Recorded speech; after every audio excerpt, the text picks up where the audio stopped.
미국인들의 저축 구글 자료입니다. 저축률은 하락 추세다라고 역대급 낮은 수준.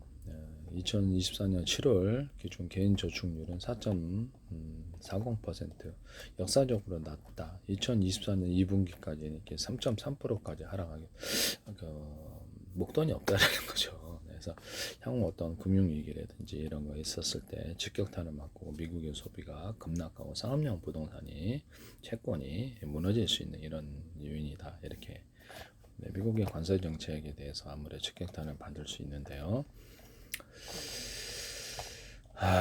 향후 전망을 가지고 미국의 채권을 매도할 수 있다라는 생각이 들거든요. 가지고 있는 데는 다 손해를 보지 않을까라고 저는 미국의 국가통화로 빨리 전환해야 됩니다. 제가 보기에는 전환해서 거기서 무한대로 자본을 찍어내면 됩니다. 빚은 상각합니다. 재료로 만들면 되거든요. 기본으로 그런 부분을 말씀을 드립니다.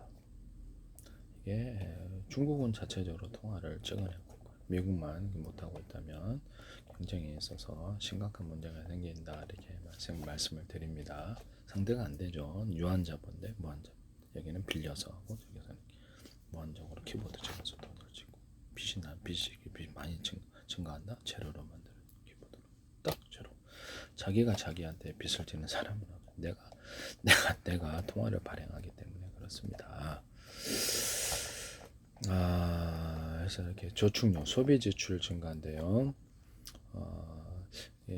저축률 하락은 소득 감소보다는 강력한 소비 증가세에 기인하다. 그래서 트럼프 정부에서 관세 정책 이것이 직격탄을 맞을 것으로 보입니다. 제가 그래서 관세 정책에 상당한 의구심을 갖고 있다라는 것을 말씀을 드립니다.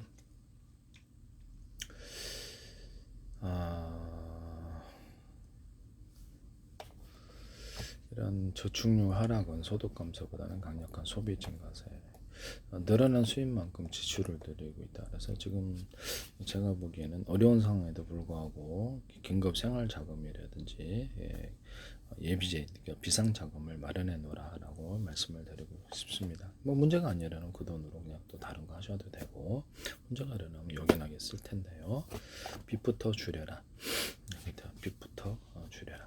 빚을 제로로 만드는 이런 정책, 빚부터 줄여서 향후 위기에 대해서 내가 비상 자금을 마련해 놓으셔야 됩니다.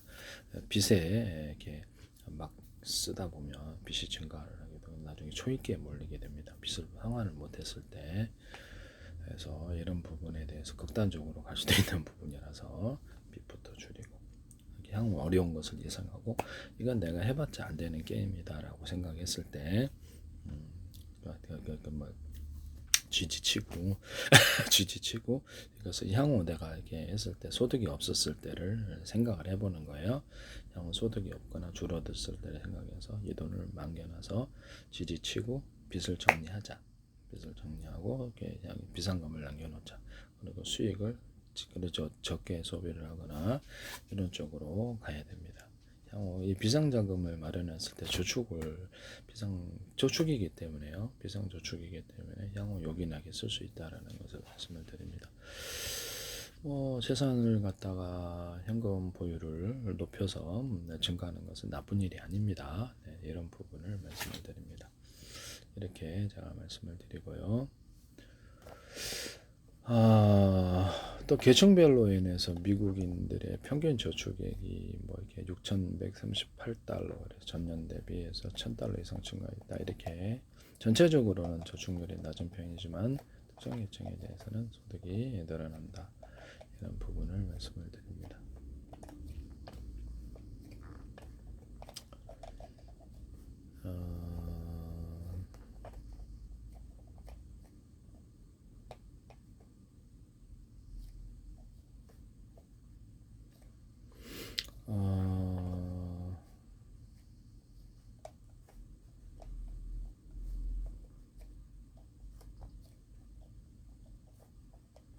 이런 부분을 말씀을 드리고 한국의 저축을 볼게요.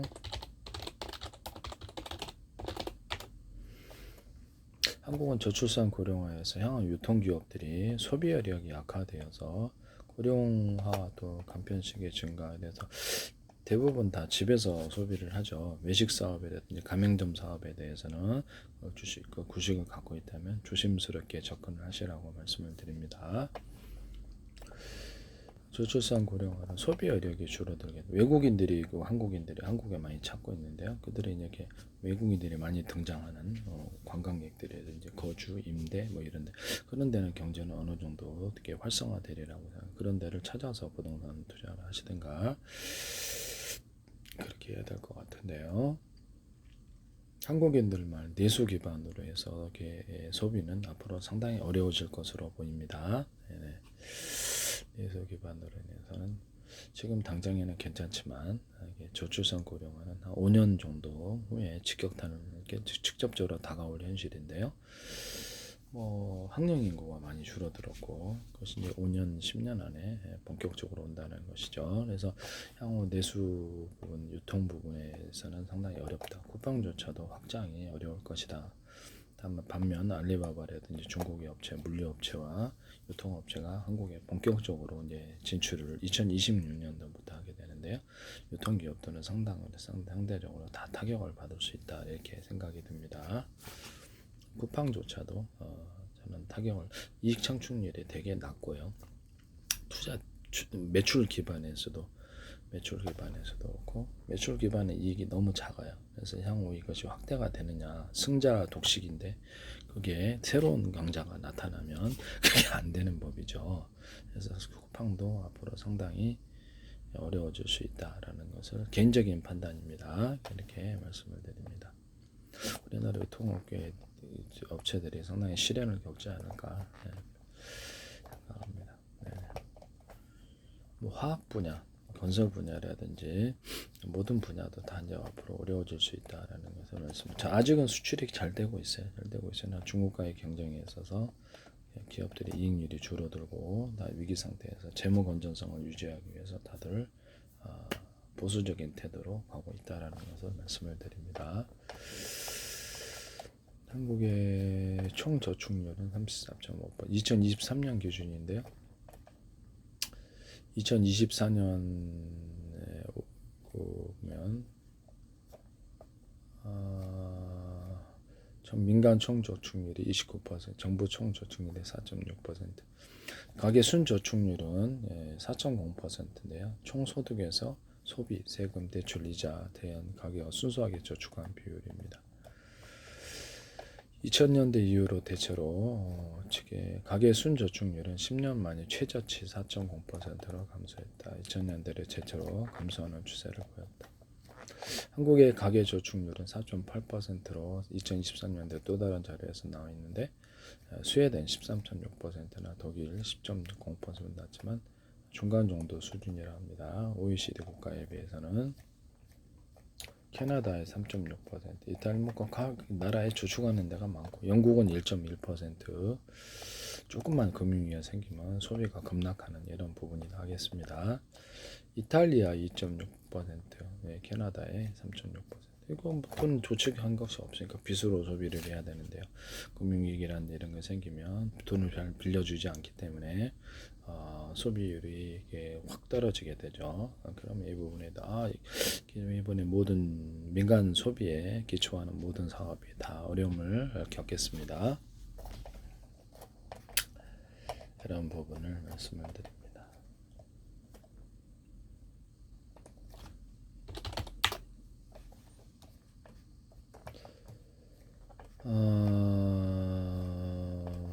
한국의 또 다른 자료는 4.0%라는데 이렇게 구글 자료가 이렇게 왔다 갔다 하네.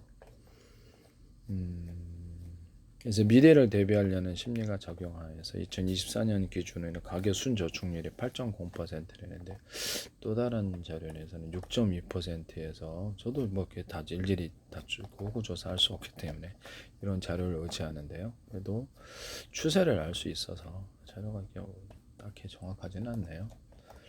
그래서 이게 2025년도 10월 30일 뉴스 아이즈 뉴스에서는 가계 순저축률이 8% 반등했다. 미래를 대비하는 심리가 있다라고 합니다. 가계 비상금 확보 노력이 있다라고 그래서 이것을 이렇게 얘기하고 있는데요. 뭐 긍정적이죠. 돈이 없으면은 이렇게 빚을 통해서 살 수 있는 길이 막히게 되면 금리 상황이 안 좋아가지고 이게 금융 상황이 안 좋아가지고 그러면 소비를 할 수가 없게 되죠. 그래서 빚을 줄이고 비상금 확보 노력이 있다라고 보여집니다. 여기서 보시면은 뉴스 아이즈 뉴스 그게 뉴스인데 그 통계청에 따르면 우리나라 가계 순저축률이 8.0%, 6.2%의 반등세 비상금 확보에 나서고 있다.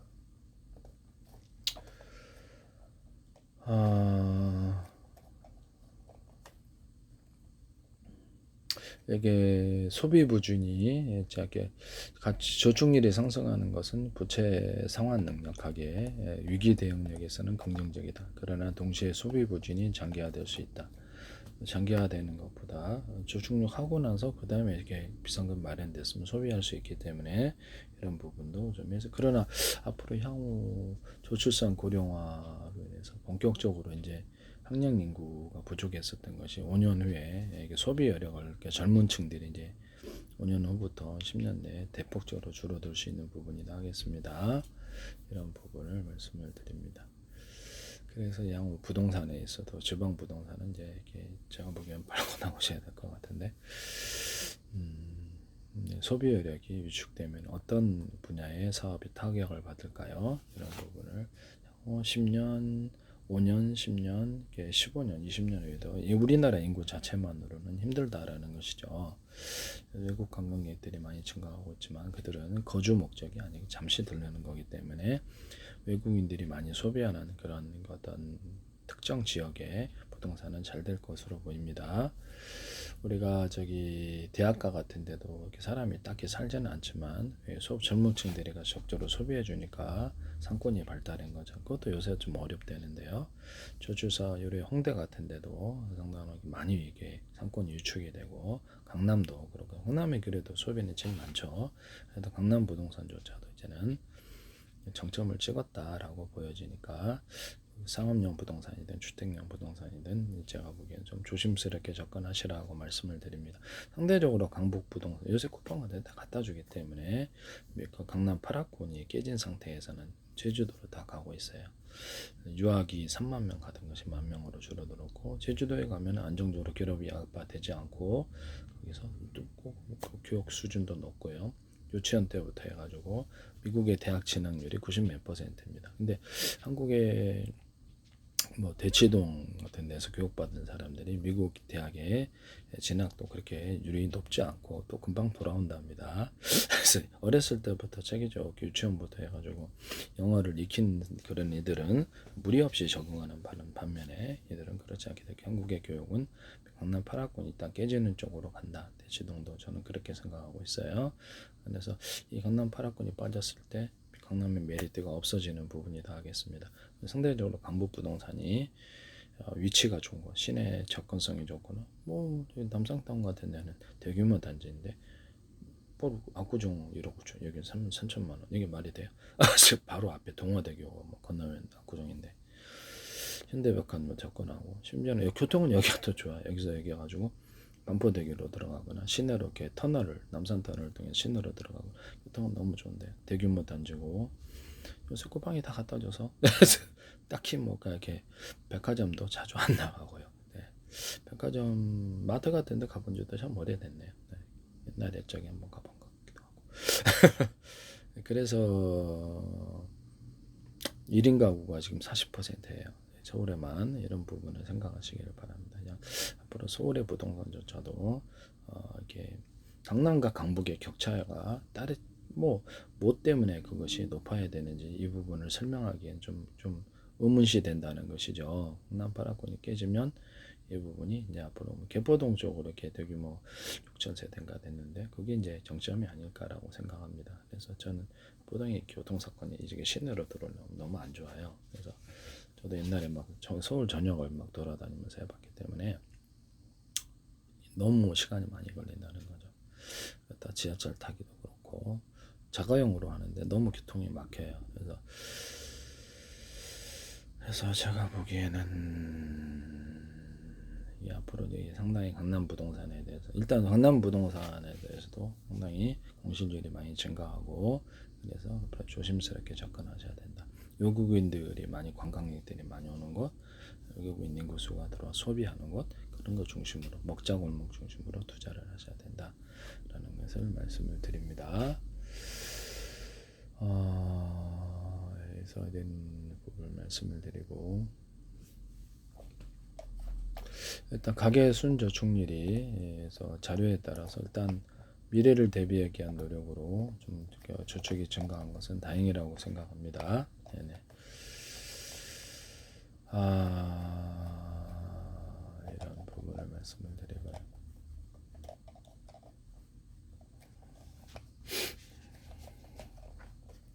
쿠팡 한번 볼까요? 네, 쿠팡에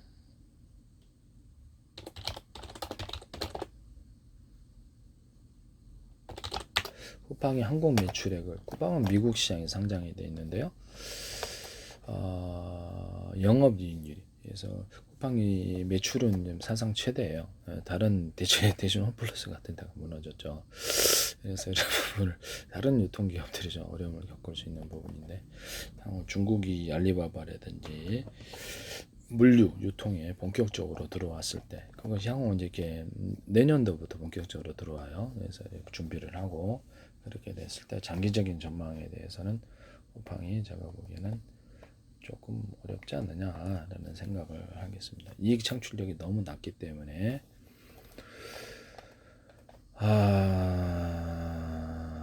지금 개인적인 판단이니까요. 네, 그것은 판단은 여러분들이 하십시오. 매출액 대비 3분기 약 13조 원의 매출을 기록했는데요. 국내 전자상거래량에서 1위 입지를 굳혔지만 대만 사업이 좀 대만 사업도 성장을 보이고 있어요. 그러나 거기서만으로는 힘들어요. 매년 새롭게 투자를 해야 될 때가 1조 원이 넘게 계속 해외에 진출한 바람에 넘게 들어가고 있는데 좀 이따 그걸 분석을 들어가겠습니다. 매출액 대비 영업이익률이 1%. 이건 뭐 그렇죠. 현금 창출력에 기업에서 가장 중요한 거죠. 미래 그리고 우리 장사 안 되지만 앞으로 좋아질 거야 라고 했을 때 돈을 많이 벌어들이는 것을 우리가 투자 대비해서 100억을 투자했는데 1억 벌더라 5천만 원 벌더라 그럼 사업 하나 뭐하러 해요. 네. 나 2억 투자했는데 5천만 원 벌었어. 그게 낫지. 그렇잖아요. 비용 대비해서.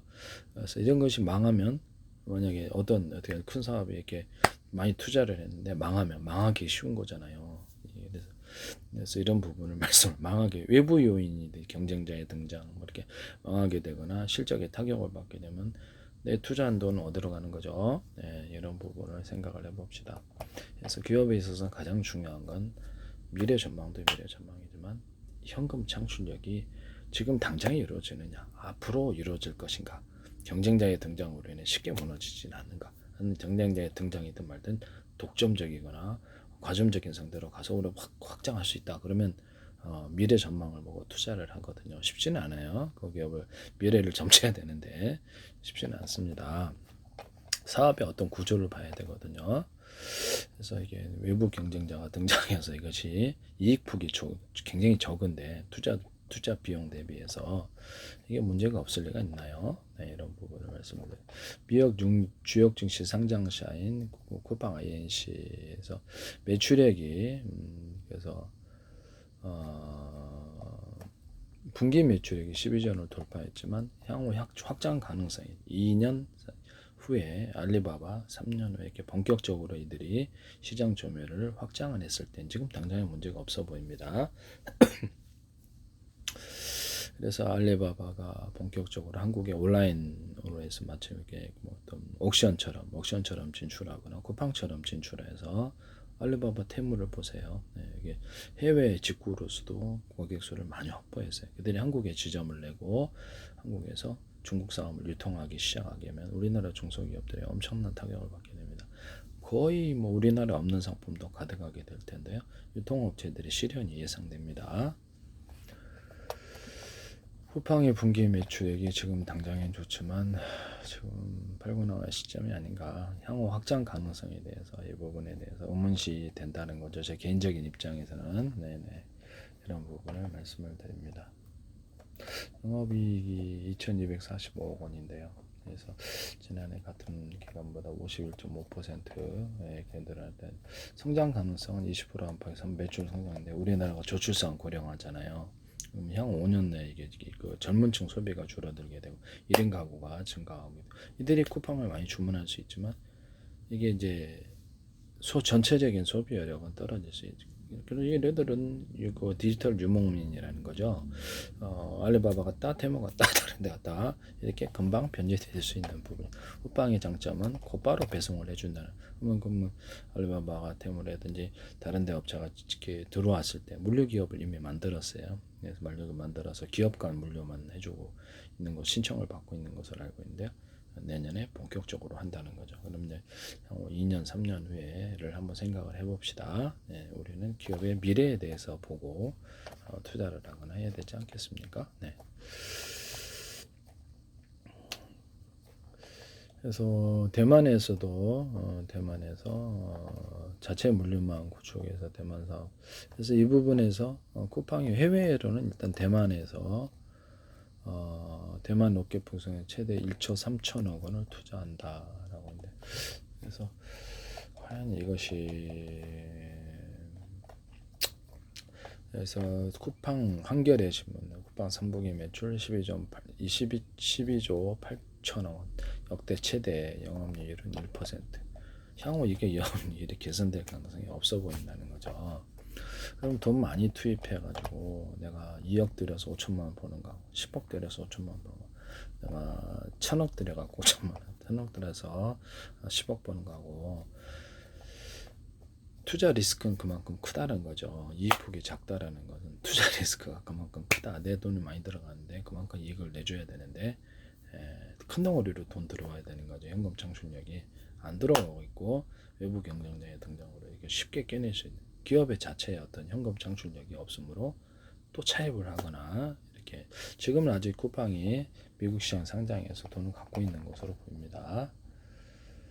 미국의 쿠팡 현금 보유량 쿠팡의 현금 보유량을 보시면 2025년 1분기 기준으로 5조 7,713억 원의 현금성 자산을 보유하고 있다. 차입금 제한 순현금은 2조 855억 원이다. 그러면 또 빌려서 또 투자를 한다는 뜻인데요.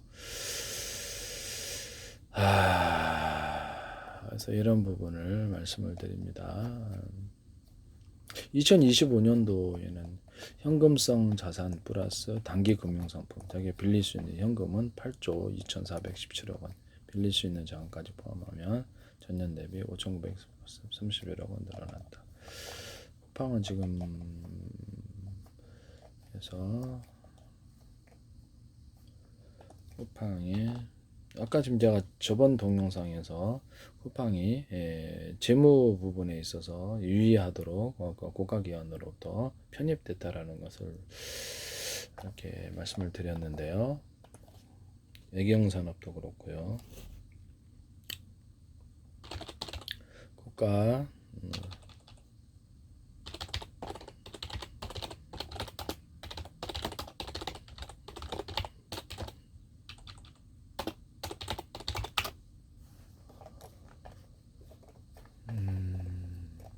금융감독원이 2024년 6월 쿠팡을 포함한 4개 기업 집단을 채권은행으로부터 재무구조를 평가받는 주 채무기업으로 신급 편입했습니다. 그래서 이렇게 조심해서 지켜봐야 된다는 거죠. 이 그룹들은 그렇게 재무관리 대상에 포함되어 있다. 다른 그룹들은 상대적으로 그렇지 않았다는 점에서 이게 쿠팡에 대해서 의문시 된다는 거죠. 신규 투자 확대로 인해서 총 차입금이 증가하고 그래서 이런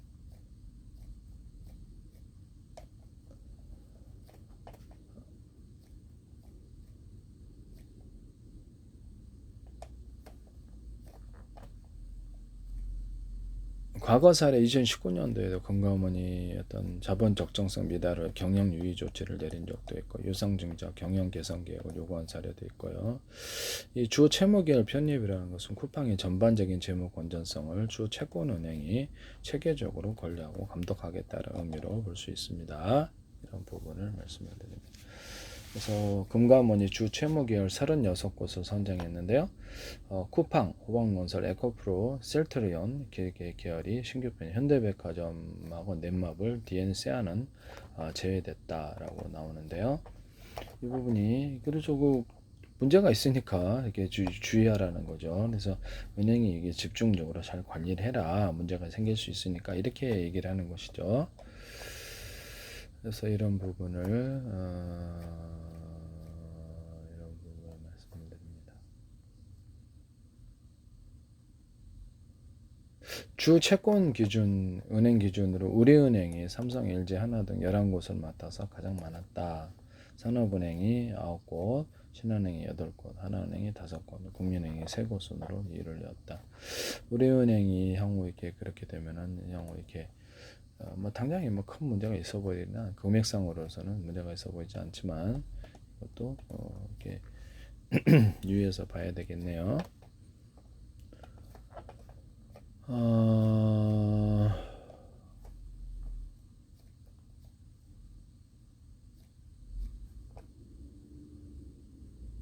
그래서 이 그룹들에 대해서는 앞으로 철저히 잘 관리해라 이 뜻이죠. 약간 문제가 있으니까 그렇겠죠. 네. 없으면 이런 일을 안 한답니다. 그래서 이 쿠팡의 전망에 대해서도 앞으로는 좋지 않다. 저는 그렇게 봅니다. 개인적인 판단이니까요. 여러분들이 판단은 여러분들이 하십시오. 향후 전망은 좋지 않다. 글로벌 시장으로 확대를 하기에는 너무 또 돈을 너무 많이 빌린다는 거죠. 이게 이폭은 적은데 조금만 어려움이 돼도 무너질 수 있는 부분입니다. 뭐 현금 창출력을 이렇게 뭐 주식시장에 상장을 하든지 현금을 갖다가 이렇게 했든지 현금을 많이 보유하고 있으면 버틸 수 있거든요. 장기적으로. 이렇게 해서 이 부분을 조금 의문시 한국의 유통기업들에 대해서 향후 2년, 3년 정도 하면 본격적으로 부메랑이 그래서 한국의 테무 한국인 회원수 테무 한국인의 회원수를 보시면 2024년에 3월에 829만 명이었는데요. 그래서 그러다가 약간 797만 명까지 이 정도면 여기서 가져가면은 문제가 되겠죠. 걔네들이 이제 거기가 한국 시장에 직접 들어올 때가 2026년부터 본격적으로 들어와요. 온라인부터 확장을 하거나 본격적인 광고 매출을 광고하거나 신규 확보원들을 쿠팡처럼 만약에 진입을 한다면 쿠팡이 직격탄을 맞으리라고 생각합니다. 우리나라 유통기업들은 상당히 어려움을 겪을 것으로 장기적인 전면 저출산 고령화도 그렇고 장기적으로 어려울 것으로 생각합니다. 똑같은 상품을 갖고는 힘들고요. 자체 상품 플러스 해외 상품을 들여와서 이렇게 전략을 짜야 될 것이 아닌가라고 없는 거 다른 데는 없는 걸 해야 된다는 거죠. 가격 대비되지 않도록. 왜냐하면 우리도 이익을 봐야 되잖아요. 그럼 없는 데서는 이익을 볼 수 있다. 자체 상품에서 이익 보고 해외 상품에서 없는 상품에서 이익 보고 그럼 매장을 올까 안 올까 없는 상품 사기 위해서 온라인으로는 매주 배달 안 해주니까요. 오겠죠. 코스트코가 지금 그래서 잘 된다고 생각하는데요. 없는 상품을 되게 많이 갖다 놓는다. 가격 싸움을 똑같은 상품으로 하기에는 좀 어렵죠. 알리익스프레스가 2023년도에서 국내에서 2조 3천억 원의 매출을 기록했다라고 이게 이런 부분을 알리익스프레스 테무 한국 시장 점유율은 4조 원 이상 매출을 올렸습니다. 이게 2025년 2월 11일자 뉴스입니다. 알리와 테무가 국내에서 4조 이상 매출을 올렸다. 이렇게 되면은 그들이 한국 시장에 본격적으로 지지를 했을 때 우리나라 없는 상품으로 가득하게 들어오게 되면은 안 살 사람이 없을 거예요. 그렇게 되면 유통기업들이 상당한 시련을 겪을 수도 있다라는 생각이 듭니다. 알리바바가 일단 내년도부터 들어오고 있어요. 휴대폰도 앞으로 들어옵니다. 우리나라 중국차도 들어올 수 있어요. 그래서 한 5%라도 차지하면 비상등이죠. 이제 중국차가 지금 전 세계 3천 몇백만 대 생산하고 전 세계 수출 1위예요. 지금 올해 정도 하면 올해 말까지 한 700만 대 돌파할 것 같은데요. 이렇게 되게 생각보다 빠른 성장세죠. 2030년도까지 1000만 대 목표로 하고 있는데 이렇게 되면 차를 전 세계에서 살 수 있는 여력이라는 게 있잖아요. 그러면 못 샀을 때가 문제가 되는 거게 되죠. 향후 그래서 중국이 많이 팔리는 만큼 미국 차, 유럽 차, 한국 차, 그다음에 일본 차는 덜 팔린다는 거죠. 그냥 캐식하고 파이가 있는데 떼어갔잖아요. 그래서 저는 현대 기아차가 직격탄을 맞을 것으로 예측하고 있습니다. 이런 부분을 말씀을 드려요. 2025년도인데요. 이렇게 테무의 한국인 월간 활성 이용자 수가 823만 명. 이들이 알리익스프레스 쿠팡이 3,300만 명이고요. 알리익스프레스가 911만 명입니다. 그럼 중복된 사람들이 있을지라도 어떻게 4조 원의 매출이 넘었기 때문에 본격적으로 한국에 등장을 했을 때 온라인으로 등장하는 건 매우 쉽죠. 온라인으로 해서 한국에 이제 물류를 한국의 물류업체를 통해서 하느냐 아니면 자기네들이 물류기업을 직접 설립해서 하느냐 이 부분인데요. 물류기업을 직접 설립했어요. 설립을 했기 때문에 처음에는 한국의 물류기업들을 통해서 배송하다가 자체 쿠팡처럼 자체 배송할 가능성이 높아요. 이 부분이 상당히 문제가 될 수 있는 부분인데요.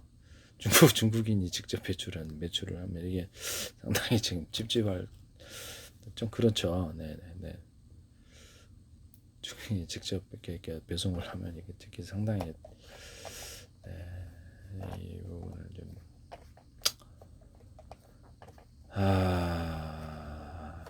이게 소비 여력은 제한돼 있어요. 근데 경쟁자가 새롭게 등장해서 공격적으로 들어올 것이기 때문에 알리바바 같은 데가 알리바바도 해외 매출을 볼까요? 알리바바 해외 매출은 엄청나게 근데 해외 커머스 매출이 엄청나게 높은 성장세를 보이고 있는데 전년 대비 32% 성장. 그래서 알리익스프레스나 트렌드요를 같은 해외 플랫폼의 성공인데 이게 여기가 지금 알리바바 건데요. 해외 커머스 매출 비용이 13%가 전년 대비 2021년 대비해서 크게 확대되었다. 그래서 해외 이커머스 플랫폼 알리익스프레스와 트렌드요이 이러한 성장을 이끌고 있다. 두 자릿수 성장 이렇게 얘기도 하고 이런 부분을 말씀을 드립니다.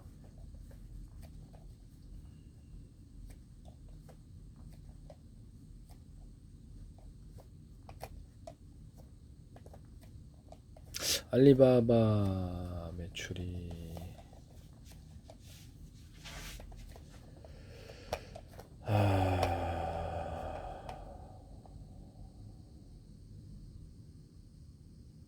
알리바바 코리아의 공식적인 대표는 명확히 알려진 바가 없다. 2024년 6월까지 알리바바 코리아 총괄 겸 알리페이 유럽 중동 코리아 대표를 지낸 정형권 씨인데 현재는 G마켓 대표로 재직 중이다. 알리바바닷컴의 한국 지사장은 마르코 양입니다. 신세계 그룹 이들 알리바바와 협력 관계를 갖고 있는데요. 현재는 G마켓. 현재 알리바바 코리아 사장이 G마켓 대표로 이렇게 온 것입니다. 알리바바닷컴의 한국 지사장은 마르코 양이다. 참 재밌네요, 그죠? 신세계 그룹과의 관계를 우리가 볼 수 있는 대목인데요.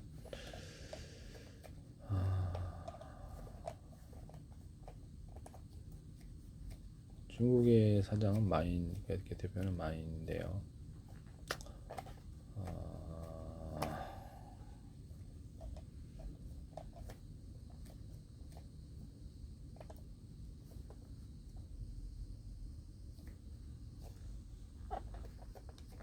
중국의 커피 가맹점이 한국에 들어올 수도 있어요. 그랬을 때 스타벅스를 지금 팔린 걸로 알고 있는데, 스타벅스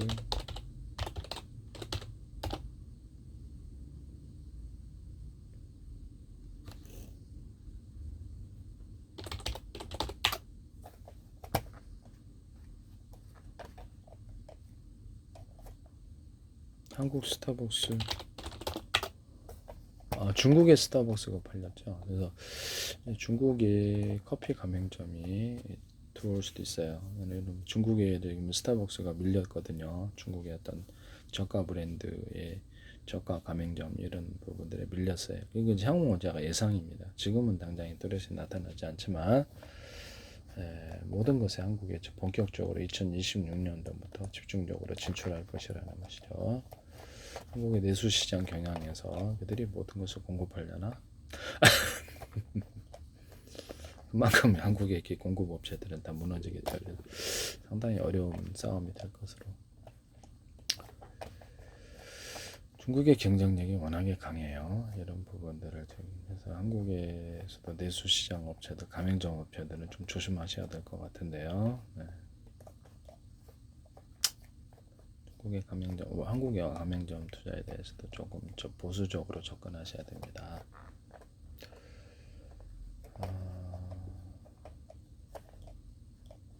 그리고 뭐 매출은 많이 일어나는 이익폭, 이게 순이익이 적다 그러면 과감하게 나오셔야 돼요. 그러면 현금 창출력이 기업에서 가장 중요하답니다.